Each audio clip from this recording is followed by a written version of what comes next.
Amis auditeurs, bonjour. Heureux de vous savoir nombreux à l'écoute de votre émission d'analyse sociopolitique 4 sur table. L'actualité, mesdames et messieurs, c'est bien sûr l'organisation des élections locales et législatives, la saisine de l'Autorité nationale de lutte contre la corruption ANLC par le gouvernement au sujet de ce que la presse a qualifié de dossier Rossi Tchabisika. Les premières conclusions de l'ANLC ont d'ailleurs été rendues publiques hier lors d'une conférence de presse qu'a animée l'autorité. L'actualité nationale, c'est aussi l'évasion du charlatan dans l'affaire Pierre Urbain d'Agnivor cette semaine, et ceci malgré le dispositif sécuritaire. Tous ces sujets seront abordés au cours de ce débat qui durera 90 minutes. Notre invité de ce jour a pour nom Magloire Nyansounou. Avec Maître Nyansounou, nous allons parcourir les différents sujets cités plus haut sans occulter la santé actuelle du mouvement socialiste au Bénin. Il nous dira si ce mouvement participe ou non aux prochaines élections. Pour animer ce débat avec moi, Boris Koumayon. Bonjour Boris. Bonjour Serge. Je rappelle que les auditeurs pourront participer à cette émission à partir de 10h en composant les numéros que voici: 65 00 24 24, 65 00 27 27, 65 00 28 28 et le 21 33 84 19, ou nous écrire tout simplement par WhatsApp au 65 00 24 24 et au 65 00 28 28. Bonjour maître. Bonjour. Comment allez-vous maître? Ça va, merci. La première question, maître Magloire Nyansounou, pourquoi avez-vous quitté le PCB pour fonder le Parti communiste marxiste-léniniste du Bénin? C'est très simple. Nous sommes pour la révolution. Nous ne sommes pas pour les réformes. Les dirigeants du PCB sont pour les réformes. Vous savez, quand on fait la révolution, ça dévore les énergies. Les muscles fléchissent. Les nerfs se ramollissent. Alors il y a certains qui abandonnent la lutte, qui ont envie de s'enrichir, et puis certains dirigeants qui se disent qu'on a trop souffert. Il faut qu'on vive aussi, il faut qu'on vive bien. Mais est-ce que... C'est ce qui s'est passé. Oui, maître, parlant de réforme, est-ce que, comment on appelle, quand on parle de réforme, est-ce que c'est forcément laisser la lutte? Est-ce que vous ne pensez pas que le mouvement socialiste, communiste plutôt, a eu du temps, a eu du plomb dans l'aile? Est-ce qu'il fallait faire des réformes quand même pour que ce mouvement continue d'exister? Non, la révolution, chez les communistes, oui. Ce qui compte, c'est ceux qui sont les bolcheviks à la mâchoire d'acier, c'est-à-dire les plus fermes, les plus déterminés. Vous verrez que même dans l'histoire de l'Afrique et même du monde, ce sont ceux qui sont les plus déterminés qui finissent par vaincre. Alors, les réformistes essaient de trouver des solutions médianes, mais ils finissent par échouer. Je reviens de Cuba, oui. Mais j'ai vu quand même ce qui a été fait là-bas, du point de vue de la révolution. Fidel Castro, par exemple, n'a pas de maison. En 58 ans, il n'a pas une seule maison à lui. C'est ça ce que nous voulons, pour nous les révolutionnaires, les dirigeants.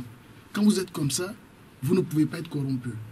Et là, le peuple jouit de tous les biens de la révolution. Et je vais vous dire une chose, les voitures officielles n'appartiennent pas à ceux à qui on les a attribuées. Lorsque vous avez une voiture officielle, que vous circulez, que quelqu'un veut partir dans la même direction que vous, vous êtes tenu de le prendre. Parce que c'est la voiture du peuple, ce n'est pas votre voiture. Mais est-ce que c'est pas du désordre que de faire les choses de cette façon? Imaginez par exemple, le chef de l'État béninois est en train de partir au bureau et que quelqu'un l'arrête pour dire je vais dans la même direction que toi et prends-moi.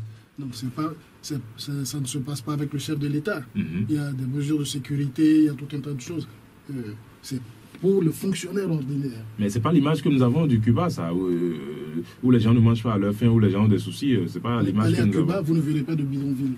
Il faut aller, il faut voir. Il ne faut pas raconter ce que disent les impérialistes, ce que disent les Américains, etc.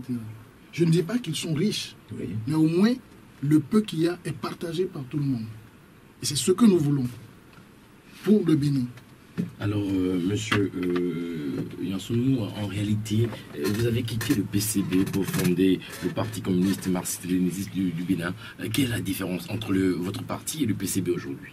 La différence, oui, c'est que le PCB compose avec le pouvoir en place, compose avec les bourgeois, les talons, etc. Vous avez les preuves de ce que vous avancez? Mais ils ont un siège de 42 millions, qu'ils ont acheté à 42 millions. Mais ça ne veut pas dire... Ils ont trouvé les 42 millions où? Nous étions ensemble, hein. Nous avions géré la misère ensemble. Mais ça ne veut quand même pas dire qu'il faut lutter et être miséreux ou misérable tout le temps. Non, il ne s'agit pas d'être misérable. Oui. Il faut même avoir des fonds. Mhm. Mais il ne faut pas avoir des fonds de quelqu'un qui vous achète.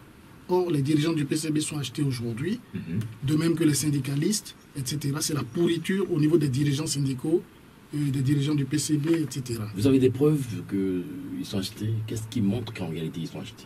Vous savez, quand vous êtes misérable, quand vous trimez pour avoir des cotisations, que du jour au lendemain vous achetez un siège de 42 millions, excusez-moi du peu, vous devez justifier de ces sommes.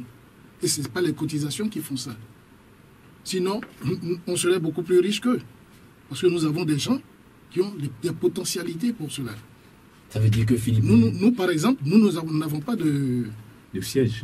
Mais ça veut dire que Philippe... Enfin, nous avons un siège, mais ce n'est pas un siège acheté appartenant au parti. Oui, ça veut dire que Philippe nous dit, mais vous nous entendez pas en réalité. Parce que lui, il est du PCB et vous êtes du Parti communiste marxiste-léniniste du Bénin. Qu'est-ce qu'il y a à ce niveau? Est-ce qu'il y avait un problème, un antécédent? Il y a un problème idéologique. Ils ne veulent plus continuer. Ils ne veulent plus continuer. Ils sont fatigués de faire la lutte? Ils sont fatigués. Ils sont fatigués, alors ils cherchent les à peu près, les succès d'année, ils cherchent... Même leur idéologie est ternie. Par exemple, ils parlent de tyrannie en parlant de Yahya Boni. Vous vivez un régime tyrannique? Est-ce que nous vivons le temps de Kérékou? Donc ils ternissent même les notions qui sont les nôtres, les notions avec lesquelles nous avons combattu ensemble. Ils ternissent le terme autocratie, etc., etc. Je vous dis, au départ, lorsqu'il y a eu la scission, il disait que Magloire Yansounou était un agent de l'impérialisme français. Et puis au fur et à mesure, ils ont commencé à dire non, Magloire Yansounou est trop radical, lui et son parti, ils sont trop radicaux, etc., etc. Ça veut dire qu'ils ont évolué quelque part.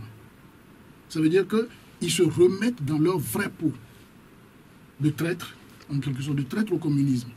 Et on les voit dans les manifestations, ils servent de cheville ouvrière pour les autres classes, pour les gens de talent, pour l'UN, etc., etc. Ils ne sont même pas considérés dans ces manifestations. Alors c'est la dégénérescence. Un parti communiste, quand il prend la tête d'une manifestation, on le voit. Vous l'avez vu en 89, c'est nous qui étions au poste de commandement. Nous n'étions pas des sous-fifres. Et c'est ce qu'ils sont aujourd'hui. Mais qu'est-ce qui s'est passé en 89? Vous étiez au-devant et qu'aujourd'hui, vous ne soyez pas au-devant et plutôt derrière. Qu'est-ce qui s'est passé? Nous avons raté la révolution. Et quand on rate la révolution, on le paye très cher. Seulement, c'est-à-dire que nous aurions dû prendre le pouvoir. Nous n'avions pas les armes. C'est ça notre principale faiblesse. On ne fait pas la révolution comme dans un dîner de gala. Il faut avoir ses propres forces, ses propres troupes. Sinon, d'autres vous coupent la route. C'est ce qui est en train de se passer au Burkina. Vous voyez les militaires, les anciens partisans de Compaoré revenir au pouvoir, prendre quelques forces médianes, des forces prétendument neutres, etc., etc., et vous rabissent le pouvoir. C'est ce qui s'est passé avec nous, avec la conférence nationale. On a vu les Adjovi et autres, tous les exilés revenir et nous ravir le pouvoir avec les partisans de Kérékou. Et ça se paye cher. Nous avons été réprimés encore plus que sous la clandestinité, avec l'arrivée de Soglo, etc. Nous avons eu plein de morts, plein d'emprisonnés, etc. C'est le reflux du mouvement. Mais est-ce que, maître, est-ce qu'on peut dire que cette crise qu'enregistre votre mouvement, est-ce que c'est synonyme de décadence de ce mouvement? Non. Dès qu'il y a un seul qui continue sur la ligne, il y a victoire. Certes, il y a le reflux d'un point de vue macro. On constate que nous nous affaiblissons, mais dès qu'il y a un seul qui continue la lutte, il y a espoir. Je vais vous dire une chose. Dans la région de l'Ouémé, nous n'avions qu'un seul militant lors de la scission. Un seul. Tous les autres sont partis du côté du PCB. Aujourd'hui, nous sommes des milliers. Un seul qui comprend la ligne, c'est largement on ne vous voit pas au devant de la scène. C'est-à-dire, vous êtes des milliers, mais il y a eu plusieurs situations dans ce pays qui ont fait que des gens sont sortis dans les rues, des gens ont marché, etc. Mais on ne vous a pas vu? Oui, nous ne sortons pas. Nous ne sortons pas. Et parfois, sur certains mouvements, nous protestons contre. Par exemple, le mouvement des magistrats, nous avons sorti un papier pour dire que nous ne sommes pas pour. Et puis, dans d'autres cas. Et puis, les mouvements actuels sont des mouvements au service d'un groupe donné ou d'un homme politique donné, un riche, un comprador, qui finance C'est tout. Ce n'est pas des mouvements révolutionnaires. C'est pour ça que vous ne nous verrez pas dedans. Nous, patiemment, nous tissons nous creusons et nous attendons. Nous sommes comme un réceptacle. Mais on profite, faites-nous alors un bilan de ce que votre parti à vous a pu faire depuis quelques années. Et on en profite. D'abord, nous avons commencé par empêcher la guerre. Quelle guerre? Quelle guerre? La guerre civile intérieure à l'approche des dernières élections. Oui. Vous saviez qu'il y avait... Vous avez senti qu'il y avait une guerre civile qui se préparait. Oui. Et ça se disait à la radio, à la télévision, partout, que la situation vaut une guerre, s'il le faut. Il faut déblayer Yaïboni, il faut faire, etc., etc.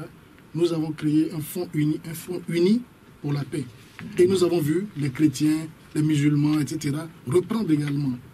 C'est pour ça qu'il n'y a pas eu de guerre civile réactionnaire. Ce n'est pas que nous sommes contre les guerres, au contraire, puisque nous sommes pour l'insurrection générale armée. Mais il faut que ça profite au peuple. Il ne faut pas que quelques-uns, pour leurs propres intérêts, sèment la zizanie dans le pays. Et nous avons réussi. Nous avons empêché cette guerre. Après ça, en termes de bilan... ça, c'est le plus important.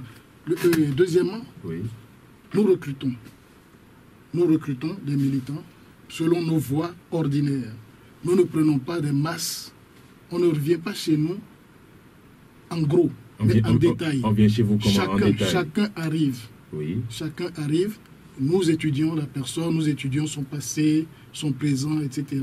Nous éliminons ceux qui ne nous intéressent pas parce que nous voulons des hommes déterminés et pris de justice.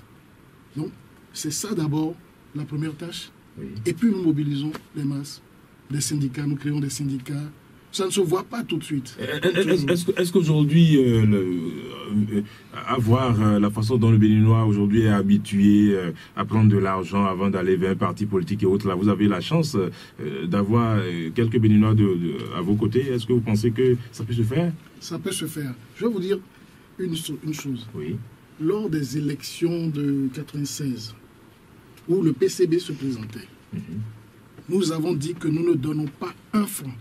Si vous voulez payer, si vous voulez être souillé, allez dans les autres partis. Mais nous avons vu quand même un député. Nous avions eu 2, on nous en a éliminé 1. Nous pensions aller jusqu'à 18 députés. Et nous ne savions pas qu'il y avait une corruption de ce genre dans les élections. Et nous pensions que les élections étaient justes et que c'est ce que nous méritions. C'est par la suite qu'on a su que, en fait, les gens souillaient le peuple n'importe comment. Il y a même des partis qui sont venus nous dire « Vous ne donnez pas de l'argent, mais vous êtes fous. Vous n'allez rien avoir. » Nous avons eu quand même un député. Il a fallu toute une coalition pour nous empêcher d'avoir un député à Cotonou. Donc c'est possible, quel que soit le degré de dégénérescence, quel que soit le dossier, les achats de conscience, il est possible de faire triompher la droiture.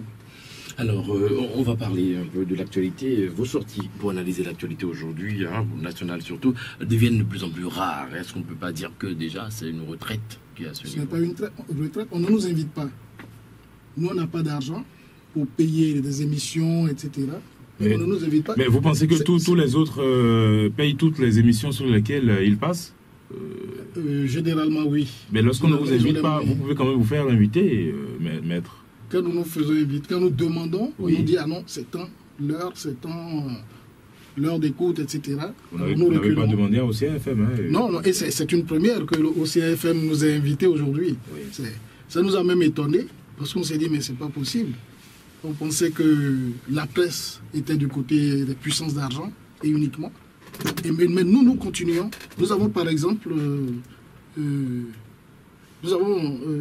site. Oui. C'est le www.combatcommuniste.com. Combatcommuniste.com. Ok, combat communiste. Est-ce que combat n'est pas au pluriel? Non. Okay. Combat singulier et collé.com. D'accord. Où nous diffusons un peu nos points de vue, etc. D'accord. Et à travers une interview accordée à OCAFM, vous aviez déclaré que la classe politique est médiocre et qu'il va falloir passer une couche d'éponge sur cette génération qui n'a plus rien à prouver. Quelles ont été les raisons qui ont motivé une telle déclaration de votre part? C'est une couche d'éponge en fer. En fer, pas nos éponges. Oui. Parce que la situation est si grave. Elle est catastrophique. Nous avons en face de nous une classe politique unique. mais qui fait semblant d'être divisée. C'est la bourgeoisie politico-bureaucratique et comprador. Alors, depuis les années 50, ou plutôt les années 60, c'est cette classe qui a toujours dirigé. Elle n'a pour programme que l'enrichissement personnel, la corruption. Elle n'a pas d'autre programme. Et quand vous les voyez se disputer, c'est « enlève-toi de là que je passe, que mon tour arrive ». Et devant le peuple, ils trompent le peuple, ils font croire qu'ils s'opposent. Regardez ce qui se passe aujourd'hui entre, j'allais dire, la bourgeoisie politico-bureaucratique, représentée par Yahi Boni, et la bourgeoisie comprador, représentée par Talon. Parce que tous les autres sont des dérivés de ces deux personnes. Mais qu'est-ce qui se passe? Ils s'entendent en dessous.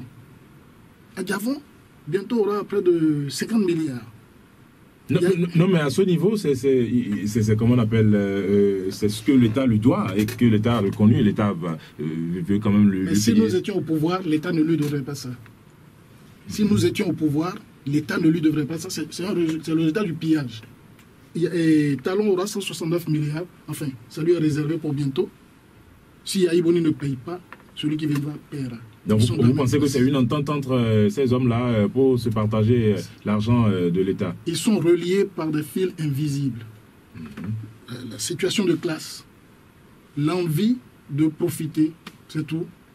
On invente, même les fonctionnaires, lorsqu'ils signent des contrats, les fonctionnaires d'État, de ministres, etc., ils mettent des pièges, de sorte que l'État est piégé au départ. S'il poursuit le contrat, il est grugé. S'il ne poursuit pas, il est condamné. Donc, quoi qu'il en soit, l'État paye. Voilà. Et l'État, c'est nous en réalité. C'est les contribuables. C'est nous qui payons tous ces gens-là. Vous comprenez qu'ils ne peuvent que s'entendre en fin de compte. Vous verrez quand Yahi Boni va partir, personne ne le poursuivra pour tous les scandales qu'il y a eu. Pourquoi? ICC, Sensad, etc. Parce que ceux qui vont venir, eux aussi vont faire pareil. Ils savent qu'ils feront pareil et ils ne voudraient pas qu'on les poursuive par la suite. En dehors des communistes, ce sera toujours comme ça. Yahi Boni n'a poursuivi personne. Donc vous pensez parce que s'il poursuivait, il serait poursuivi lui aussi à sa chute. C'est ça l'entente cordiale qu'il y a entre eux. Mais le peuple ne comprend pas. C'est le peuple qui est dupe dans cette affaire. C'est pour ça que nous prenons la révolution qui balayera tout ce monde-là. Que ce soit ceux du côté de Yahi Boni, que ce soit ceux du côté du Talon, quoi. Toute cette classe corrompue. Quand vous parlez de révolution, vous parlez de révolution armée ou... Non, la révolution n'est pas forcément armée. Nous aurions voulu faire la révolution de manière pacifique. Mais les gens ne nous laisseront jamais faire cette révolution pacifique. Les corrompus, l'impérialisme français, etc., ils ne nous laisseront jamais faire.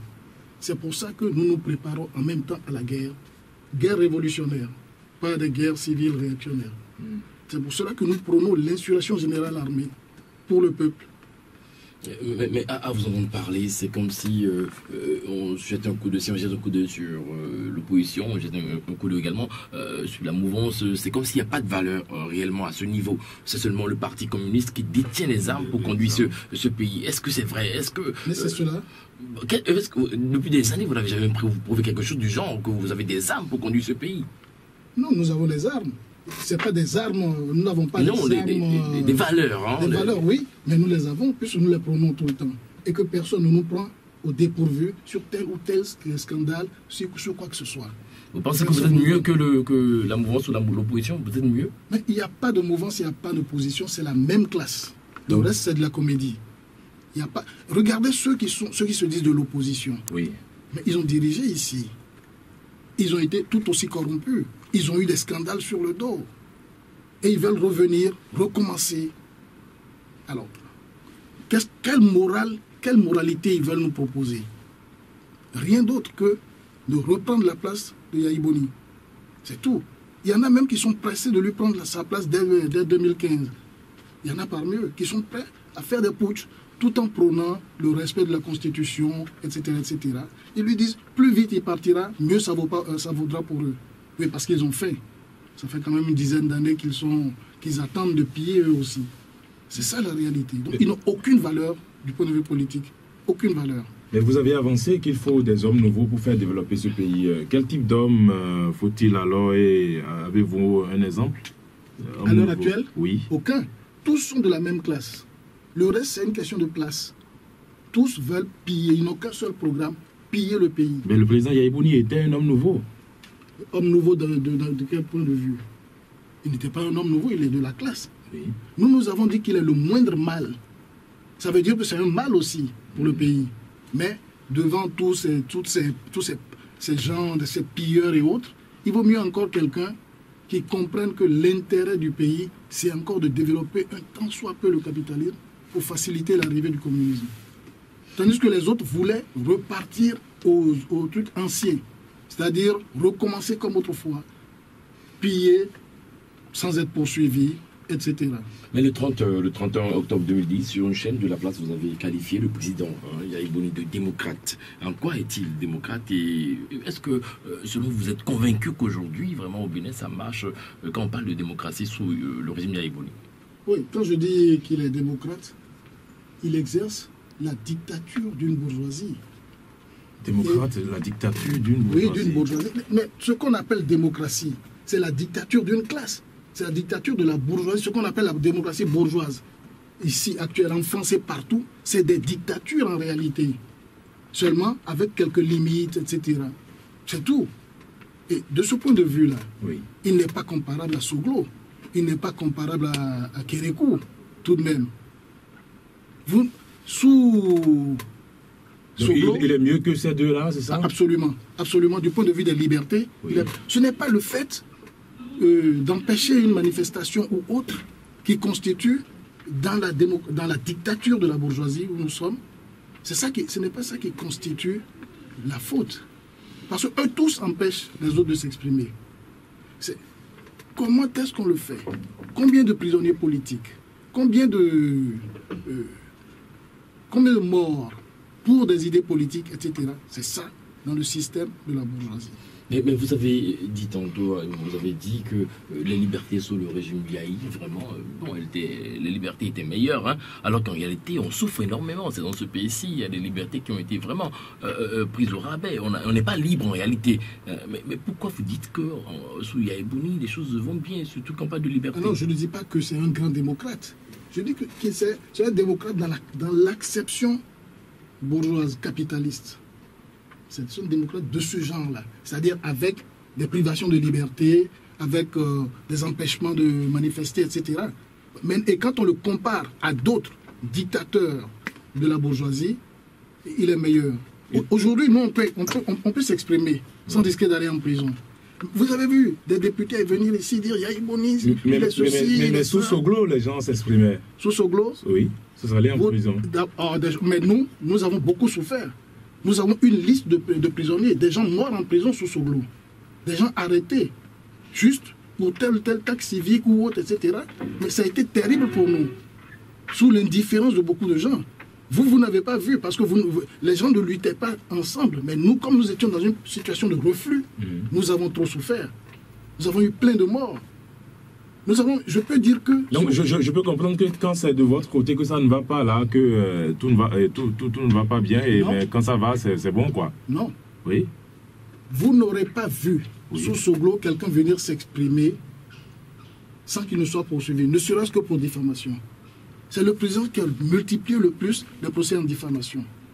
Je suis bien placé parce que je défendais tout cela contre lui. Je suis l'un de ceux qui défendaient tout cela contre lui. Mais sous Soglo, les communistes, les démocrates, etc., étaient en prison ou assassinés à Kandy et un peu partout. Évidemment, c'était dans l'indifférence, c'était dans l'hypocrisie. On pensait qu'il y avait une grande démocratie, etc., etc. Mais vous ne pouvez pas imaginer ce que nous avons souffert. Au moins sous Kérékou, nous étions dans la clandestinité. Il était difficile de nous prendre. Mais avec Soglo, nous étions à découvert. C'est ça. Alors, il frappait. Les juges nous condamnaient tout le temps. Il n'y a pas de jour où on n'avait pas un procès. Rébellion à décision de justice, incitation à ceci, etc., etc. Est-ce que ce n'est pas une façon de dire au régime actuel, tu n'as pas encore fait pire que les autres, continue, quoi. Donc, Mais non. Oui. Mais non. C'est une façon de regarder réellement l'état des libertés dans notre pays. cela n'est pas un encouragement au régime, puisque chaque fois que ce régime fait quelque chose de mauvais, nous le dénonçons. La plupart des rappelez-nous la plupart des procès, oui. La plupart des procès que ce régime a intentés, en dehors des procès contre Talon, etc., j'y étais. Procès contre Lionel Gbagbo, et puis procès contre beaucoup d'autres. Contre votre confrère Folie Vincent, etc. Et les journalistes savent que je suis toujours de leur côté contre le régime de Yahi. Parce que un bon dictateur bourgeois, il essaie lui aussi de gruger la liberté, et ainsi de suite. Alors il ne faut pas confondre cela avec la tyrannie, avec l'autocratie. C'est dénaturer les notions. Alors quand un dictateur va arriver, de quel nom on va l'appeler? Quand quelqu'un comme Kérékou va arriver, parce qu'on n'est pas à l'abri, quand on appelle cela autocratie, dictature, tyrannie, etc., on n'aura plus de nom. Et on aura déformé le sens des mots. Nous qui avons combattu contre la tyrannie et tout, ça nous fait mal.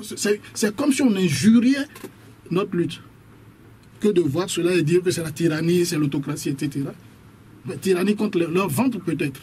Parce qu'ils n'ont pas l'occasion de bouffer, c'est tout. D'accord, mais autrement, comment appréciez-vous la situation socio-économique de notre pays aujourd'hui, alors que vous affirmiez il y a 5 ans que Yahi Boni était l'homme qui nous permettra de gagner du temps et de réaliser un vrai changement? Qui permettra aux communistes de gagner du temps. Aux communistes seuls? Oui, aux communistes comme dirigeants de toute la masse, de tout le peuple. L'aspiration des communistes, c'est de diriger le peuple, les pauvres, les paysans, les pauvres, etc. Et nous étions en situation de faiblesse. Après la conférence nationale, etc., nous étions en situation de faiblesse. Nous étions en scission. Tout était dispersé. Que doit faire le révolutionnaire? C'est de recomposer ses forces. Et c'est quand après, votre appréciation? Nous avons recomposé nos forces. Mais nous ne pouvons pas dire que la situation économique, politique et sociale est bonne. Puisque nous dénonçons tout le régime. Que ce soit celui de Yahi Boni ou que ce soit celui proposé ou projeté par Talon et consorts. Mais aujourd'hui, par exemple, le panier de la ménagère souffre. Il y a un renchérissement du prix des denrées alimentaires. Les riches continuent de s'enrichir pendant que les pauvres s'appauvrissent. Alors, donc on ne peut pas dire que c'est une bonne situation. On doit dénoncer cela. Les libertés, certaines formes de liberté sont attaquées. Liberté de manifester, etc. En dehors des partisans de Yahi Boni, parfois, attaquent contre la liberté d'expression, etc. Ce sont des choses qui existent dans le régime actuel et qu'il faut dénoncer. Donc, je voudrais même dire, l'enseignement est au rabais. Et il y a d'autres attaques contre l'enseignement. Si vous regardez à l'université, la double inscription que l'on commence à interdire malgré les protestations des étudiants, est-ce que c'est normal? Mais est-ce que vous ne voyez pas quand même que ceux-là qui sont en train d'interdire cette double inscription, ils ont une certaine raison, c'est-à-dire, par exemple, ça coûte trop cher lorsqu'il faut faire composer un étudiant dans 2 filières, je ne sais pas, et alors que ces étudiants s'inscrivent en double inscription, ils ne viennent pas au cours, ne viennent pas composer, et tout ça, c'est des frais pour l'État. Qu'est-ce qui coûte cher? C'est le fait de venir composer. C'est ça qui coûte cher à l'État. C'est le fait, par exemple, que des gens veuillent avoir plusieurs instructions et connaissent, par exemple, 7 langues, etc., comme on en voit dans d'autres pays. C'est ça qui coûte cher à un État qui se veut démocratique, qui veut encourager l'enseignement. Non, l'enseignement n'est jamais trop cher pour un État. Ça fait partie de ses devoirs. Donc ça veut dire que vous encouragerez votre enfant qui se met entre plusieurs filières et qui pense étudier dans les situations que nous connaissons chez nous. S'il a la possibilité, s'il est suffisamment intelligent pour faire plusieurs disciplines, je ne vois pas pourquoi je vais m'opposer. Mais ce n'est pas seulement pour mon enfant, c'est pour toute la nation. Parce que plus vous avez de gens qui sont multidisciplinaires, et c'est ça aujourd'hui, la science est multidisciplinaire. Mais ce qu'on a constaté, les gens s'inscrivent... Plus le pays avance. Oui, les gens s'inscrivent massivement. Lorsqu'ils font par exemple la géographie et qu'ils vont s'inscrire en philosophie, on ne les voit pas souvent dans leur deuxième filière choisie. Ils vont au cours en géographie, mais pas souvent en philosophie. Ils n'attendent que le jour des compositions pour se pointer. Ça veut dire qu'ils apprennent à la maison. Moi, j'ai fait plusieurs disciplines. J'ai fait sciences éco, par exemple, quand je faisais droit. J'ai fait histoire. Je n'ai jamais payé quelque part Aujourd'hui, je suis capable de me servir de ce que je connaissais en histoire. Je m'en sers en droit. Quand je suis revenu de France, par exemple, je ne connaissais pas le droit traditionnel. Mais comme j'ai fait l'histoire de la paysannerie, j'ai fait une thèse sur l'histoire de la paysannerie, mais mon premier dossier, j'étais stagiaire, je l'ai eu contre un avocat éminent. Mais je l'ai terrassé parce que je connaissais quelque chose dans l'histoire. Si je ne connaissais rien en histoire, si je n'étais pas multidisciplinaire, mais j'aurais été ridicule. D'ailleurs, quand je suis revenu, mon patron me dit, fallait pas plaider, oh là là, tu es fini, tu nous as foutu le dossier en l'air. Mais quand il a eu les résultats, il a compris. Donc il faut laisser les gens s'exprimer. Et ce n'est pas seulement de ce point de vue-là, ce n'est pas seulement du point de vue des diplômes, mais regardez aujourd'hui, ils sont en train de projeter, d'empêcher les candidats libres de passer le bac, dans un premier temps. Et ensuite, d'empêcher même les élèves qui sont régulièrement inscrits, s'ils n'ont pas le BEPC, ils ne pourront pas passer le bac. Ça signifie quoi ça? Alors que dans les pays développés, le BEPC est en train d'être supprimé. On en parle même plus. Et même ici, ça ne sert à rien. Oui, mais si on supprime le BEPC, il va falloir quand même faire des réformes, c'est-à-dire passer au probatoire avant que l'on atteigne le bac. Oui, pas forcément. Parce que quelqu'un ne peut pas avoir le CEP et directement aller au bac. Mais non, pas avoir le CEP et aller au bac. C'est quelqu'un qui a un niveau qui se présente au bac. Il faut encourager les gens à s'élever, même que les examens ne soient pas des barrières. Celui qui, par exemple, n'arrive pas à avoir le bac une première fois ou deux, et qui continue, il devient à un moment donné candidat libre. On examine s'il a eu le BEPC et on l'élimine. Qu'est-ce que c'est? On ramène le niveau général à celui du BEPC.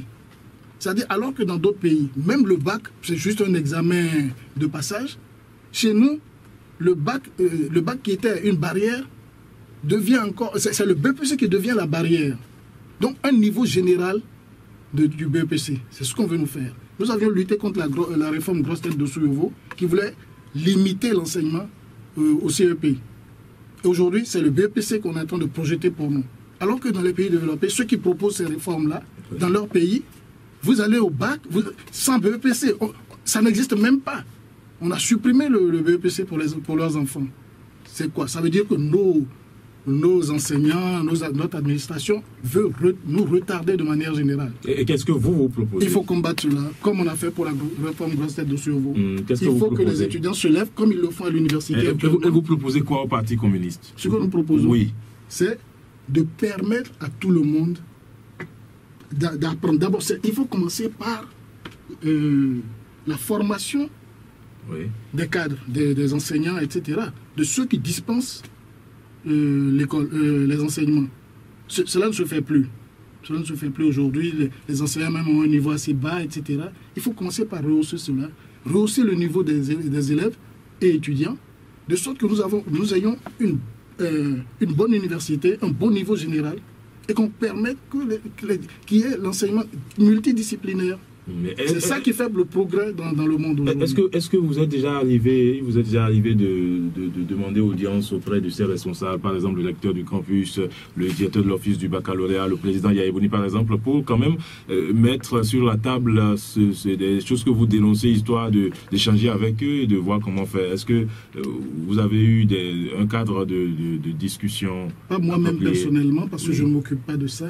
Oui. Il y a d'autres qui s'occupent de ça, qui se rapprochent des directeurs de l'office du bac pour beaucoup de choses, non seulement pour les Béninois, mais également pour les étrangers. Par exemple, les réfugiés togolais qui ont le niveau bac, qu'on empêche de passer le bac, etc., ou pour qui on augmente les frais d'inscription, etc. Il y a des gens. Il y a le président de la Ligue, par exemple, qui les rencontre, qui discute avec eux, et ainsi de suite. Moi, ce n'est pas ma fonction, donc je ne m'en occupe pas, mais j'ai le droit de faire l'analyse générale de tout cela. D'accord. Vous avez le droit de faire l'analyse de tout cela. Toujours parlant de l'enseignement, on va quand même rester là encore quelques minutes. Aujourd'hui, il y a le nouveau programme et l'ancien programme. Les enfants, aujourd'hui, quand vous les suivez par les Français, on sent vraiment un rabais depuis des années déjà. Ça s'écroule, hein, le niveau de l'enfant béninois, concrètement. Qu'est-ce que vous pensez à ce niveau? Est-ce que vraiment les dirigeants ne sont pas responsables de tout ce qui arrive? Ils sont responsables parce qu'ils n'enseignent pas dans nos langues. Non pas parce qu'ils n'enseignent pas le français, parce qu'ils n'encouragent pas au français. Le français, lui, il est chez lui, c'est sa langue. Il accède facilement à toutes les autres notions et ça le fait progresser. Mais nous, le français n'est pas notre langue. Si on nous enseignait on faisait l'instruction dans nos langues, vous verrez qu'on progresserait. On pourrait bégayer en français, mais il y a plein d'anglais qui bégayent en français et tout. Ils n'en sont pas moins de grands scientifiques. Alors pourquoi on ne le fait pas dans nos langues? C'est ça d'abord la solution. Mais ça a commencé au cours primaire. Oui, ça a commencé comme timidement, à dose homéopathique. Mais il s'agit de généraliser. Il faut commencer, c'est des essais d'abord avant de généraliser. C'est notre langue, on le parle à la maison. Il s'agit seulement de montrer aux enfants comment ça s'écrit, c'est tout. Ce serait un progrès gigantesque. En un an, on peut réussir cela. Alors, il ne faut pas se plaindre qu'on ne parle pas bien français, etc. Quand vous maîtrisez votre langue, vous maîtrisez plus facilement les autres langues. Vous maîtrisez l'anglais, vous maîtrisez le français, etc., etc. Le français est une langue étrangère. Il ne faut pas se morfondre parce que l'enfant parle mal français. Il faut se morfondre parce qu'il ne parle pas bien sa langue. D'accord. Voilà ce que je peux dire sur D'accord, maître. Depuis février 2013, les élections, nous allons changer de cap. Et les élections n'ont pas été organisées. À votre avis, qui est responsable? Qui est responsable de ces élections? D'abord, je vais vous dire que oui. Moi, je ne suis pas dans le système électoral actuel. Vous n'êtes pas d'accord avec? Non, je ne suis pas d'accord avec, parce que je ne suis pas déjà d'accord avec la Constitution du 11 décembre 1990. C'est ça, d'abord, il faut partir de là. Pour moi, c'est une Constitution scélérate. C'est une Constitution qui vend notre pays à l'étranger. C'est-à-dire que nous ne pouvons pas faire la révolution ici sans qu'un député ou une institution quelconque appelle l'étranger pour nous arrêter. C'est ça le problème. Notre Constitution scelle notre dépendance vis-à-vis de l'étranger.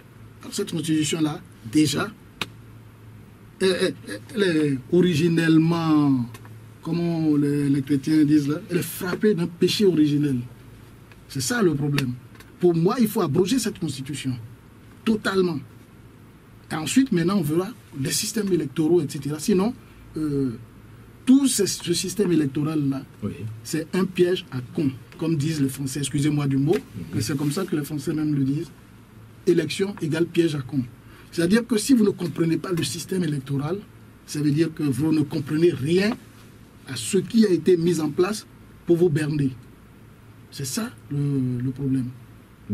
Et voilà que c'est avec ça que nous évoluons depuis 90, mais aujourd'hui les élections n'ont pas été organisées. Voyez-vous, les élections municipales, communales et autres qui ont été repoussées 2 ans après, ça n'a pas été toujours organisé. Aujourd'hui, la Cour constitutionnelle demande à ce que en avril, on ait d'abord les élections législatives après les élections municipales. Oui. Votre avis?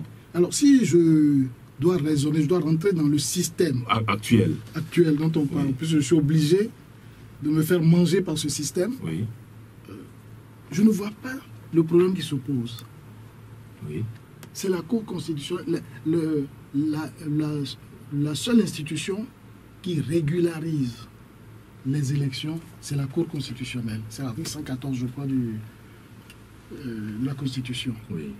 Aucune autre institution ne régularise. Quand ça ne va pas, quand c'est un peu flou, c'est la Cour constitutionnelle qui doit régulariser. Et ça, c'est pour le bien de toute la classe. Parce que la Cour constitutionnelle fait partie de cette classe. C'est pour le bien de tous, pour qu'il n'y ait pas de guerre, pour qu'il n'y ait pas de choses de ce genre. Si le président est bloqué, si l'Assemblée est bloquée, si d'autres institutions sont bloquées, la Cour constitutionnelle a le pouvoir de régulariser ces institutions-là. Vous avez voté pour ça. Maintenant qu'on vous l'applique, vous vous plaignez, vous larmoignez, vous racontez des histoires, la Cour constitutionnelle n'a pas respecté les règles, etc. Mais c'est vous qui avez voté pour ça. Et massivement. C'est déjà là. Le piège est là déjà. Donc, que la Cour constitutionnelle régularise, voit quand même qu'il y a un danger, il n'y a pas de date, etc. et régularise les choses, c'est dans sa fonction. Je dis tout cela sous réserve que j'essaie de comprendre ces institutions-là qui ne sont pas les miennes. Mais au moins, soyez logique avec vous-même. Vous avez voté pour ça. Moi, je n'ai pas voté pour ça. Je dis même d'abroger tout ça. Mais si vous avez voté pour ça, au moins soyez logique, soyez conséquent. Maintenant, parlons du COSLEPI. Vous êtes fait enregistrer? Je me suis toujours fait enregistrer, depuis toujours. Mais pourtant, vous êtes contre le système. Je ne sais pas pourquoi vous vous êtes fait enregistrer. Parce que nous utiliserons cela quand nous serons au pouvoir. C'est une question démographique d'abord. Oui. C'est une question démographique. Un pays qui n'a pas un recensement, qui ne sait pas qui sont ceux qui sont capables d'être électeurs, etc. Et ce pays-là, c'est un pays qui va à volo. Donc, je suis reconnu comme citoyen béninois et je dois être enregistré quelque part. La seule différence que moi je vois dedans, c'est qu'il faut un commencement. Il faut un commencement à tout. C'est pour ça que je suis pour la LEPI. Je suis pour la LEPI, même mal faite, parce que ça sera à parfaire. Bon, ici, ils sont repartis en arrière, alors qu'ils auraient pu partir de ce qui existe déjà. Mais d'autres disent que rien n'existait. Est-ce que vous avez une preuve que quelque chose existait? Vous êtes sûr que rien n'existait? En tout cas, moi, je me suis fait enregistrer. Oui. Je me suis fait enregistrer. J'ai une carte. Avant ce COSLEPI, j'ai une carte. Je suis allé moi-même devant les appareils, etc. Je me suis déplacé. Donc je sais que quelque chose existe. Mais ceux-là qui disent que rien n'existait, ce sont quand même des gens qui étaient avec le pouvoir hier. Non, il faut distinguer. Il y a ceux qui n'étaient pas avec le pouvoir, qui le disent aussi. Il y a ceux qui étaient avec le pouvoir, qui le disent également. Ceux qui étaient avec le pouvoir, c'est uniquement pour leur ventre qu'ils le disent. Parce qu'ils n'ont pas suffisamment profité du pouvoir. Des gens même qui ont été ministres, dans ce pouvoir-là, se permettre de fustiger le pouvoir. Non, vous pensez, maître, que parce qu'on a fait partie d'un système et qu'aujourd'hui on ne fait plus partie du système-là, il ne faudrait pas, comment on appelle, dénoncer des choses que l'on croit être mal faites? On a le droit de dénoncer. Mais on a le droit de dénoncer avec quand même un peu je n'allais pas dire jugeote. On ne peut pas dénoncer en désordre comme ça. Sinon, vous n'êtes pas crédible, vous-même qui dénoncez. Parce que vous êtes rentré dans un pouvoir, vous avez pensé que le programme était bon, etc., etc. Vous avez soutenu ce pouvoir. Mais dès qu'on vous a enlevé de là, vous devenez ennemi, vous passez à l'autre. Ce n'est pas des dirigeants comme ça que nous voulons. Hein. Mais il y a des gens... des dirigeants qui changent de veste, ils sont toujours du bon côté, etc. C'est pas ça que il y a des gens qui sont encore là, comme maître Hélène Arolkeke, qui a demandé même pardon au peuple parce qu'elle a fait un mauvais choix. Elle a conduit le peuple à faire un mauvais choix. Oui, moi je sais pourquoi elle dit tout ça. Pourquoi Je ne suis pas du pouvoir. Pourquoi elle le dit? Elle n'a pas eu Enfin, je ne voudrais pas dire en tout public, mais c'est parce qu'elle n'a pas été satisfaite. Elle n'a pas été satisfaite de certaines choses qu'elle aurait voulu que le pouvoir lui donne. Je me contenterai de ça, je ne dirai pas plus sur ça. Mais le fait même de passer de l'autre côté du jour au lendemain, après avoir soutenu le pouvoir avec autant de force, moi ça me paraît suspect. Je me dis qu'ils ne vont pas avec un programme, une idéologie, soutenir telle ou telle tendance. Ils vont pour leurs intérêts. Et quand les intérêts ne sont pas satisfaits, ils passent de l'autre côté. C'est ça le problème. Bon, je reviens sur ceux qui n'étaient pas au pouvoir et qui dénonçaient la LEPI. Eux, qu'est-ce qu'ils voulaient? Ils voulaient qu'on revienne en arrière, comme avant les élections à volo. La liste manuelle. La liste manuelle, etc. Ce qui permet de gonfler les chiffres, etc. Donc, eux, ils sont pour les magouilles. C'est ça. Mais si on commence la LEPI à un moment donné, ça peut ne pas être bon. On continue. On continue. C'est la loi de la science. On progresse tous les jours. On le fait mieux jusqu'à ce qu'on ait une liste réelle. Alors, comment on peut être contre cela? C'est pas possible, ça. Si, par exemple, un président se sert d'une mauvaise LEPI pour se faire élire, comme ils ont parlé du chaos, etc., mais ce n'est que momentané. Il va partir. Nous, on continue la LEPI. On continue de perfectionner, d'éliminer ceux qui sont choses, etc., etc. Il arrivera un moment où on aura une liste fiable. Mais on ne peut pas, parce que tel ou tel, à un moment donné, profite de ceci ou cela, dire il ne faut pas faire. Ça, c'est être contre le progrès. Or, la science progresse comme ça, à tâtonnement. C'est ça, la science. Donc, ils ne sont pas scientifiques dans leur démarche. Voilà ce que je peux dire de ces deux tendances-là. Et parlons bien sûr du chaos, on revient, on fait un saut rapidement en arrière, parlons bien sûr du chaos, votre appréciation, cette LEPI a conduit au chaos, vos impressions par le passé? Non, moi je n'affirme pas que cette LEPI a conduit au chaos. Il peut y avoir des imperfections, c'est logique, c'est normal, dans un processus naissant, c'est normal. Les gens peuvent avoir profité. Nous, par exemple, nous croyons en 1996 que les gens n'avaient pas profité des élections, qu'ils n'avaient pas triché. Parce que nous participions. Et c'est après qu'eux-mêmes nous ont révélé tout ce qu'ils ont fait en dessous, etc. Donc c'est bien possible que ce soit comme ça ici également. Mais est-ce pour ça que nous devons empêcher la science de progresser? Mais non. Donc il faut avoir une démarche scientifique. Il ne faut pas avoir une démarche partisane. Moi, si on me disait, par exemple, est-ce qu'il faut aller à l'EPI, etc., avec tous ceux-là, tous ces tricheurs, j'aurais dit aussi bien ceux du pouvoir que ceux de l'opposition doivent balayer le plancher. Mais je suis obligé de suivre, de subir.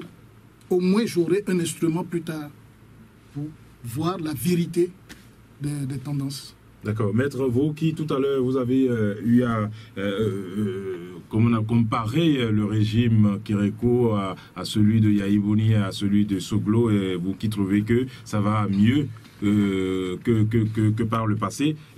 Parlez-nous de votre... Vous avez vu, tout comme les Béninois, le chef de l'État marcher à Paris dans le cadre de l'affaire Charlie Hebdo. Oui. Je dis que c'est la démarche d'un valet vis-à-vis de son maître. C'est d'abord ça. Ils sont tous partis, tous ces chefs d'État africains, dire à la France, nous te soutenons. Et peut-être sans même comprendre l'enjeu.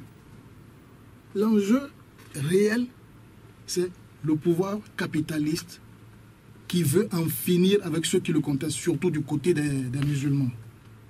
Et qui a trouvé une occasion de rassembler tous les judéo-chrétiens avec lui. En fait, le problème qui s'est posé, c'est un problème de liberté d'expression contre liberté de religion. C'est ça le véritable problème qui est posé et qu'on cache. Vous avez le droit de vous exprimer, mais jusqu'à un certain niveau, votre liberté s'arrête là où la mienne commence. Mais vous ne pouvez pas me faire perdre mon âme. Moi, je suis musulman. Je ne dis pas, moi, ma gloire est en sous, non, je ne suis d'aucune religion. Mais je prends la place du musulman. Je suis musulman. J'ai des règles. On ne caricature pas le prophète. Je dis, ne faites pas ça. Vous vous dites, je vais faire. Qu'est-ce qu'il y a? Je suis libre. Je fais. Ça entraîne des conséquences des plus extrémistes, des fanatiques, etc. Ainsi de suite. Donc vous applaudissez l'attentat? Si j'applaudissais, je ne les appellerais pas des fanatiques. D'accord. En fait, la liberté, liberté d'expression telle que faite par Charlie Hebdo, c'est l'idéologie des anarchistes. En fait, c'est le triomphe de l'anarchisme. Que des anarchistes soient applaudis par des millions d'hommes, c'est ça le problème. C'est ce qu'on appelle les activités libertaires. On est libre jusqu'au bout. Jusqu'au droit à la paresse, jusqu'au droit à ceci, cela. Les communistes sont contre cela. Les communistes sont des adversaires déterminés de l'anarchisme. Il n'y a même pas d'État chez les anarchistes. Il n'y a pas ceci, etc. Alors ici, qu'est-ce qu'ils ont fait? Ah bon, eux, ils adorent le prophète. Nous, on va caricaturer. Ils refusent. Nous, on va blasphémer. Mais quand vous blasphémez, vous attaquez leur cervelle, leur mentalité, leur mental. Vous attaquez ce qu'ils ont de plus cher. Vous n'avez pas le droit. Donc, ils réagissent, oui. Vous criez au scandale. Mais regardez ce qui s'est passé. Il y a un artiste, Dieudonné, il est de l'extrême droite, soit. Mais lui, il dit, je me sens Charlie Koulibaly. Ah, on l'arrête tout de suite. La liberté d'expression ne va pas jusque-là. On le poursuit pour apologie de terrorisme. Alors que dans la logique anarchiste, il a le droit de dire ça aussi. C'est la liberté d'expression. Mais revenons au chef de l'État. Alors, vous voyez, nos chefs d'État qui ne comprennent pas l'enjeu, eux, ils ont vu juste la soumission à l'impérialisme. Ils ont tous couru là-bas pour faire allégeance à François Hollande et à toute la bourgeoisie française. Parce que les Sarkozy, tous ceux-là sont d'accord avec ça. Mais de retour de Paris, le chef de l'État a été accueilli par Ozias Sassou-Nguesso à 23h30, l'édition du journal de 23h30 sur le RTB, et demandait que les journalistes de l'RTB, qu'on leur rende leur âme. Absolument. Ils ont raison de le dire. Et lui, il est en contradiction avec lui-même. Lui qui est parti marcher là-bas, oui, pour la liberté d'expression, il piétine la liberté d'expression chez lui. Et il m'amène un journaliste qui n'a fait que demander le droit à l'expression. Vous voyez comme ils sont en contradiction avec eux-mêmes. Ça veut dire qu'il n'était pas convaincu de ce qu'il est parti faire à Paris. C'est ça, c'est ce que je peux dire. Aujourd'hui, Ozias Sounouvou et un autre de ses collègues ont été enlevés carrément du tableau de présentation du JT. Il faut protester pour ça. Moi, je me sens Ozias Sounouvou, si vous voulez. Pour paraphraser tout ce que il faut sortir et le dire, parce que là, on ne sent pas, on ne vous sent pas. Mais je le dis. Oui. J'ai l'occasion de le dire publiquement, je le dis là. Oui. Je suis Ozias Sounouvou. Et l'ORTB tel que géré aujourd'hui? Je suis l'ORTB, mais pas tel que c'est géré aujourd'hui. Pas comme l'officine du pouvoir. Est-ce que autant de Soglo, autant de Kérékou, on ne vous donnait pas l'antenne? Est-ce qu'on ne vous donnait pas le micro du côté de l'ORTB? On nous donnait difficilement l'antenne. Et aujourd'hui? Aujourd'hui, même pas du tout. Donc c'était mieux avant? Non, mieux. Nous, on aurait aimé nous exprimer dans les grands débats. Mais dans les grands débats, on nous écarte. Sous Kérékou, il n'est même pas question. On n'a jamais parlé sous Kérékou. Vous avez parlé sous Soglo? Sous Soglo, oui, une ou deux fois. À l'ORTB, je veux dire, mais dans les autres radios, les télés privées, etc., nous avions la possibilité de... Et sous le président Yahi Boni? Sous le président Yahi Boni, personne ne nous a invités à l'ORTB jusqu'à ce jour. Jusqu'à ce jour, et même l'opposition du service n'est pas tellement invitée. Hein. Alors, à plus forte raison, nous autres, qui sommes la véritable opposition. Il n'y a aucun sens qu'on nous invite. Vous avez écrit au directeur général de l'ORTB une fois? Non, nous n'attendons rien d'eux. Nous n'attendons rien d'eux. Parce qu'ils sont là pour une politique donnée. Leur ligne éditoriale, c'est servir le pouvoir. À partir de ce moment-là, vous ne pouvez rien attendre d'eux. Alors nous essayons, quand on a la possibilité, de parler comme je le fais aujourd'hui, pour fustiger ce genre de comportement de la part du pouvoir, de la part de Yahi Boni lui-même et des autres. Absolument. Mais également, en parlant bien sûr de l'actualité relative à l'affaire Charlie Hebdo, à côté de nous, déjà au Nigeria, il y avait eu vraiment un attentat qui a fait 2000 morts environ au Nigeria. Et pendant ce temps, le président de la République béninoise, Yahi Boni, ne s'est pas déplacé vers le Nigeria. Il a plutôt choisi la France pour aller soutenir les Français. Est-ce que là, il n'y a pas un problème? Bien sûr qu'il y a un problème. Mais... ne croyez pas que ce n'est qu'au Nigeria qu'il y a des islamistes. Hein. Bon, je ne veux pas effrayer les gens, mais il y en a au Bénin. Ils ne sont pas encore en activité, c'est tout. Ah bon? Ah bien sûr. Il y en a au Bénin. Vous en côtoyez ou... On en a rencontré. Où certains d'entre nous étaient dans des taxis où les gars faisaient des commentaires sur la situation, etc. Et on sentait que c'était des islamistes. Donc, vous ne croyez pas que le Nigeria... Mais c'est un mouvement tentaculaire. Avant de commencer, ils restent dans le pays un moment, ils étudient la situation, ils restent tapis dans l'ombre. Et un beau jour, vous avez des bombes qui éclatent, etc. Le gouvernement doit le savoir.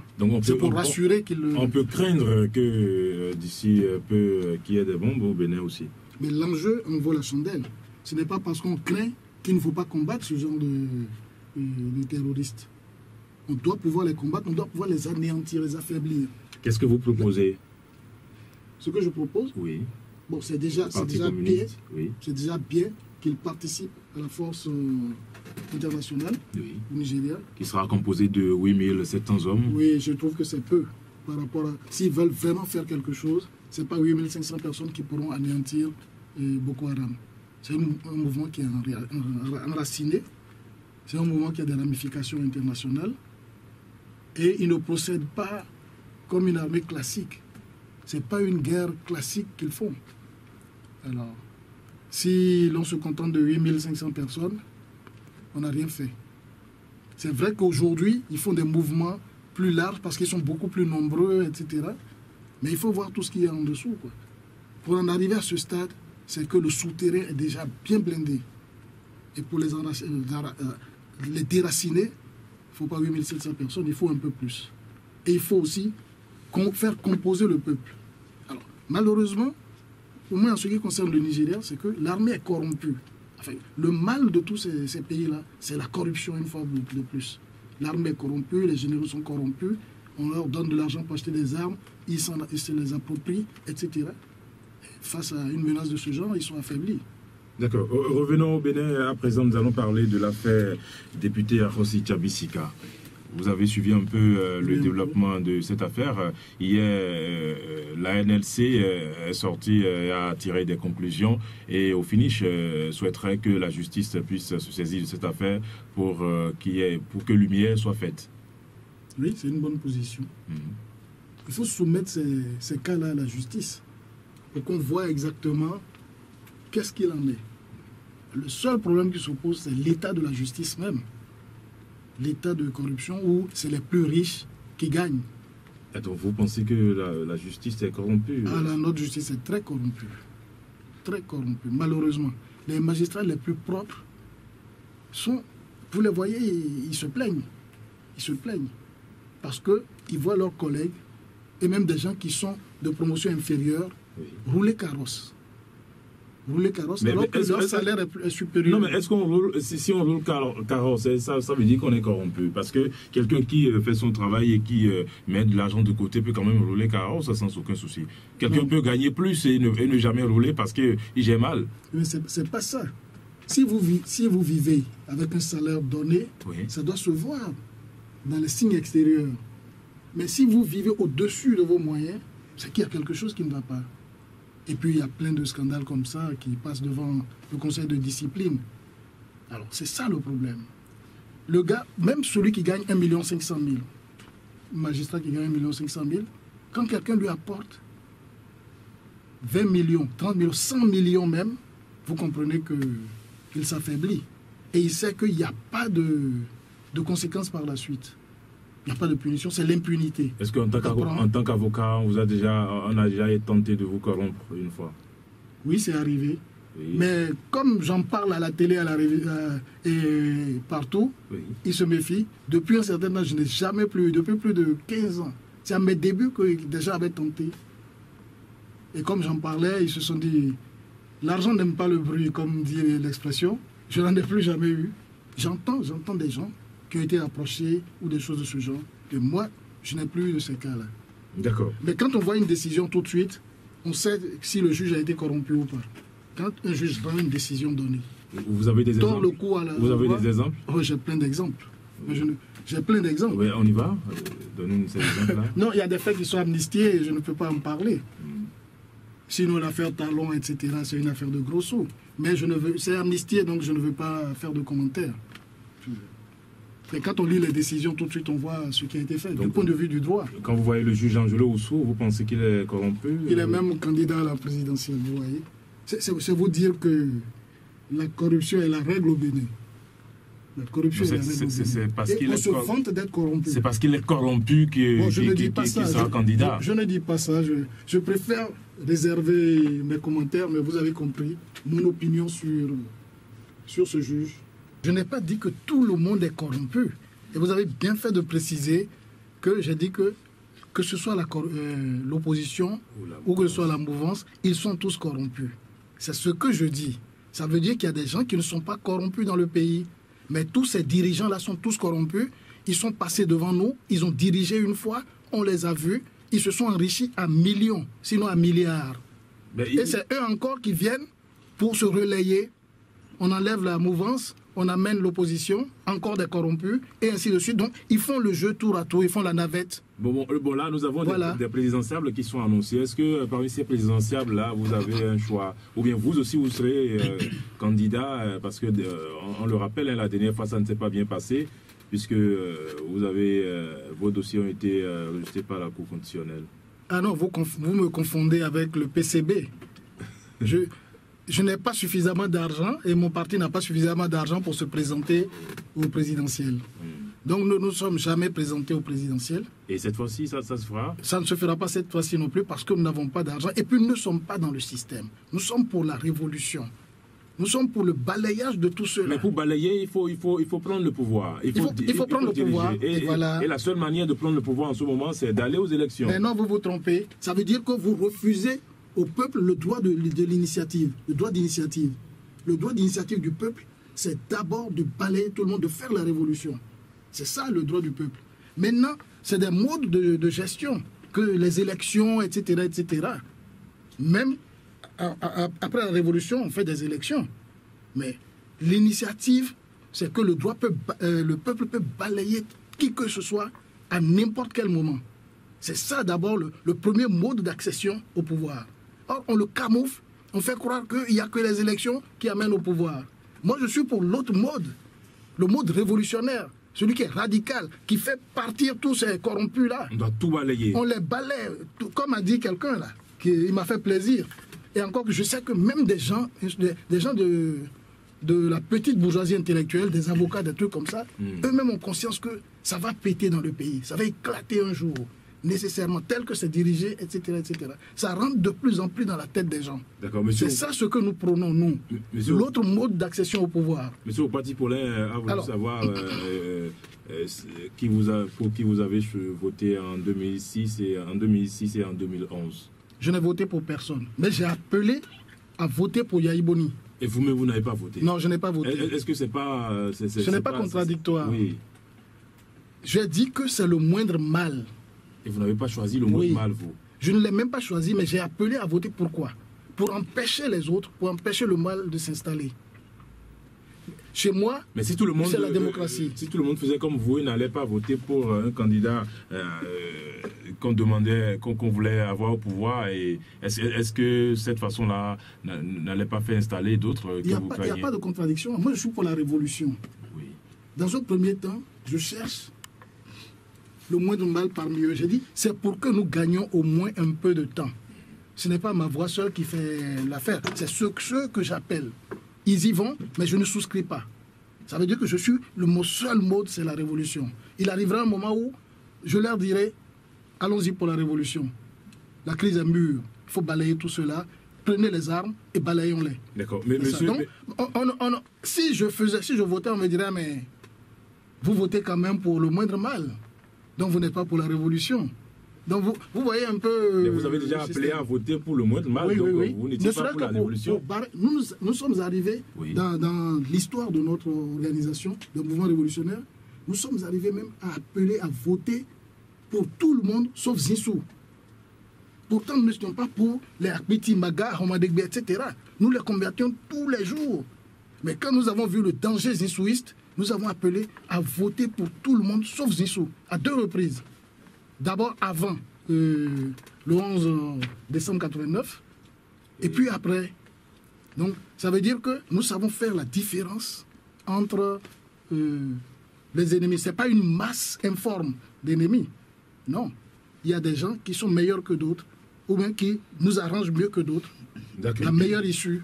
M. Herman Menton disait tantôt, est-ce que vous ne voyez pas que la façon dont vous voulez que les choses soient, c'est pas instaurer une instabilité permanente, puisque lorsque quelqu'un vient, vous n'êtes pas toujours d'accord et vous voulez tout de suite que l'on change, est-ce que c'est pas installer une instabilité, si on peut le dire? Oui, c'est le droit à la révocation à tout instant qu'il appelle l'instabilité. Mais non, lorsque vous révoquez celui qui a commis une faute, vous donnez un signal à tous les autres. Si vous arrivez à ce poste, ce n'est pas pour vous enrichir. Vous vous enrichissez tout de suite, nous vous arrêtons. Alors celui qui vient après, il se tient bien. Mais si c'est l'impunité, il y aura n'importe quoi. Alors, est-ce qu'il y a instabilité? Mais non. Lorsque les Kérékou sont arrivés en 1972 et qu'ils prônaient la lutte pour la probité, mais pendant un moment, il y a eu une stabilité dans le pays. Ils payaient les dettes du Bénin, etc., jusqu'au jour où Kérékou a été pris en flagrant délit de corruption. Et ça a recommencé. Donc, il y a eu une période où on a pu faire quelque chose dans le pays. Quand vous donnez l'exemple, le peuple suit. Quand les dirigeants donnent l'exemple, le peuple suit. Mais quand le peuple s'aperçoit que, en fait, les dirigeants leur mentent, alors tout recommence. Chacun ramasse, met dans sa poche, etc. Donc, il est possible d'obtenir la stabilité dans ce genre de régime. D'accord. Votre point de vue, votre opinion... Et puis, je voudrais préciser que le régime de Kérékou, ce n'est pas le régime que nous prônons. Nous avons été les premiers à le combattre. Donc, ce n'est pas parce qu'on dit révolution que ça signifie que c'est le même régime. Le régime de Kérékou, c'est le même régime que ceux-ci. Seulement, c'est les militaires. C'est les militaires qui ont pris le pas au sein de la bourgeoisie politico-bureaucratique et comprador. C'est tout. Sinon, c'est le même régime de pillage, etc., de 72 jusqu'à son départ. Il ne faut pas qu'on nous confonde avec eux. Ce serait même une injure à ceux qui ont été les premiers, ceux qui ont donné, ceux qui ont versé leur sang pour le faire partir. Et c'est dès le départ, c'est dès 1972 que nous avons dit aucun régime révolutionnaire ne prend le pouvoir par des coups d'État. C'est par insurrection que le pouvoir est pris, dès le départ. D'accord. Monsieur Benton a voulu avoir votre opinion de l'affaire ICC Service.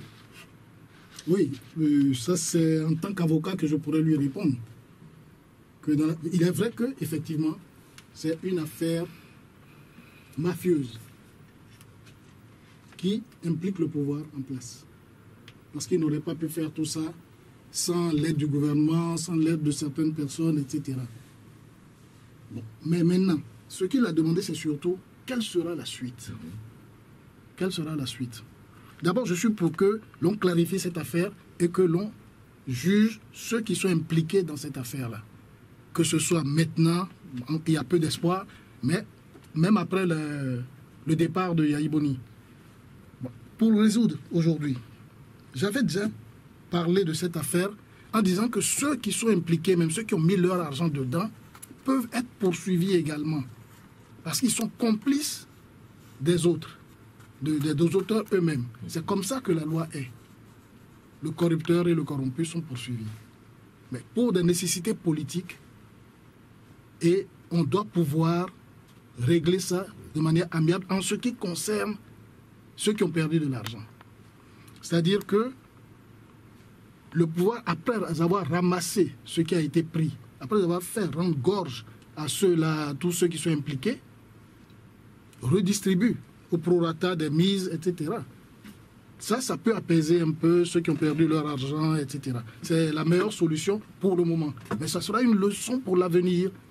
Ne mettez pas votre argent chez quelqu'un qui vous promet des intérêts exorbitants, etc. Et tout. Mais il faut punir au moins en ce qui concerne. Il faut punir ceux qui ont trompé le peuple. Parce qu'il y a eu beaucoup de victimes dans cette affaire. D'accord. Ensuite, M. Metton a voulu savoir un peu le comportement de la jeunesse vu les élections qui se pointent à l'horizon. De mon point de vue, ils ne devraient pas aller voter. Ils devraient se joindre à nous pour faire la révolution. Si c'était possible dans l'immédiat. Il est vrai que la situation n'est pas révolutionnaire en réalité, contrairement à ce que certains disent. Il y a beaucoup de mécontentement, mais la situation n'est pas encore révolutionnaire. Mais ils devraient nous rejoindre. Vous pouvez aider cette situation à être révolutionnaire si vous le voulez. Notre rôle est de l'aider à être révolutionnaire. Et c'est ce que nous faisons à chaque instant. En servant de creuset à tous les mécontents. Par exemple, celui-là qui a dit qu'il faut balayer tout le monde, il faut que la jeune... Voilà ce que nous voulons. Maintenant, il faut qu'il soit organisé, discipliné, etc. Dans une organisation donnée. Ce n'est pas seulement le mécontentement comme ça, subjectif. D'accord. Monsieur... Il faut que ce soit bien ancré dans leur tête. Dans le cadre d'une organisation. Monsieur Kassoumou Malik a voulu avoir votre avis par rapport à la grève que nous observons sur le plan sanitaire en ce moment, chez les médecins, les hospitaliers et autres. Oui, je dis que l'État doit faire fonctionner les services publics. Et je suis toujours pour les grèves. Moi, systématiquement. Je suis un éternel mécontent. Ça, c'est le principe du révolutionnaire. Il doit être un éternel insatisfait. Mais un éternel insatisfait, ce n'est pas une bombe pour le peuple. Ah non, si le pouvoir travaille bien, ce ne sera pas une bombe. Si le pouvoir satisfaisait leurs revendications, qui sont minimales, ce ne serait pas une bombe. Donc, à partir du moment où le pouvoir ne le fait pas, ils ont le droit de gréver, et d'aller jusqu'au bout de leur grève, et non de s'arrêter lorsqu'on va leur donner quelques subsides, ou qu'on va donner quelques subsides aux dirigeants. Parce que c'est ce que nous déplorons dans le mouvement syndical aujourd'hui. Les gens commencent une grève, ils ont des revendications justes, mais il suffit que le pouvoir passe derrière, arrose les dirigeants, la grève s'arrête. Mais au même moment, il y a des gens qui ont des problèmes, des malades délaissés dans nos hôpitaux et autres. C'est la faute au gouvernement, ce n'est pas la faute aux grévistes. Mais les grévistes, ils pouvaient quand même voir ça et mettre de côté et négocier. Mais non. Pour mourir, il s'agit pour eux d'une question de survie. Ils font des revendications. Ce sont des pères de famille. Ce sont des gens qui ont des droits. Pourquoi le gouvernement retarde? Pour finir par accepter après. Parce que c'est toujours comme ça avec ce gouvernement-là. Ils refusent, ils se cabrent, etc. Et à la fin, ils cèdent. Pendant ce temps, Dans ce cas précis, il y a plein de morts. Donc il faut savoir que c'est le gouvernement qui a tort, qui ralentit les choses, alors qu'il aurait pu céder assez rapidement à des revendications justes. C'est dommage. Nous sommes à quelques minutes de la fin de cette émission, mais on ne partira pas sans répondre à la question de M. Toviro Samuel, qui se demande, on dit souvent que la justice peut s'auto-saisir. Et de nous expliquer un peu comment ça se fait. Est-ce que c'est le procureur? Est-ce que ce sont plutôt les magistrats qui le font? Comment ça se fait? Et depuis que lui est né, il n'a jamais vécu ça au Bénin. Oui, c'est la réalité au Bénin. En fait, l'autosaisine, c'est le procureur qui s'auto-saisit. Lorsqu'il apprend qu'il y a un scandale, il y a quelque chose qui se passe mal quelque part, oui, etc., il s'auto-saisit. D'habitude, c'est les citoyens qui font des plaintes, qui portent plainte, etc. Ça lui arrive, soit par les commissariats, soit par une plainte directe, etc. Mais quand lui-même apprend une affaire, une grosse affaire, ou même une petite affaire qui fait scandale et tout, il doit pouvoir s'auto-saisir. Mais nos magistrats n'exercent jamais ce pouvoir. Jamais. Peut-être par crainte politique. Parce que les Béninois sont tellement liés que celui que vous voyez est tout petit là, il est peut-être lié au chef de l'État, lui il risque sa place, etc. et ainsi de suite. Les magistrats n'ont pas ce courage-là au Bénin. Ils n'ont pas ce courage. Nous avons parfois envoyé et dénoncé des gens qui auraient, le procureur aurait dû s'auto-saisir, il ne s'auto-saisit pas. Ils laissent. Ils ont raison de dire que depuis qu'ils sont nés, ils n'ont jamais vu ça. Oui, c'est l'absence de professionnalisme de nos magistrats qui fait ça. L'absence de courage, en réalité. C'est ça. En Europe, on voit les magistrats s'auto-saisir. Même contre des présidents de République, et ainsi de suite. Mais ici, vous ne verrez ça. Parce qu'il y a plein de choses comme ça qui sont des prérogatives du procureur ou de choses, mais qui ne l'utilisent pas. Parfois, des juges voient des dossiers comme ça. Par exemple, quelqu'un qui fait plus de 6 mois en détention, sans renouvellement de son mandat de dépôt, normalement, il doit être mis au dehors. Mais ils ne le font pas.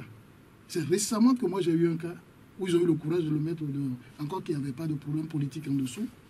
Mais je m'étais toujours demandé, mais pourquoi ça? Pourquoi ils n'ont pas ce courage? Alors qu'en Europe, même des terroristes sont mis en liberté si le mandat de dépôt n'est pas renouvelé. Attends, ici, non, les magistrats, ils ont peur. Ils ont peur. Merci à vous, maître Yanson Magloire, pour avoir passé les minutes utiles avec nous pour décortiquer l'actualité, apporter de la lumière, surtout à la compréhension de tout le monde par rapport à les sujets brûlants de l'actualité, également par rapport à votre parti. C'est la fin de cette émission. Merci de nous avoir suivis.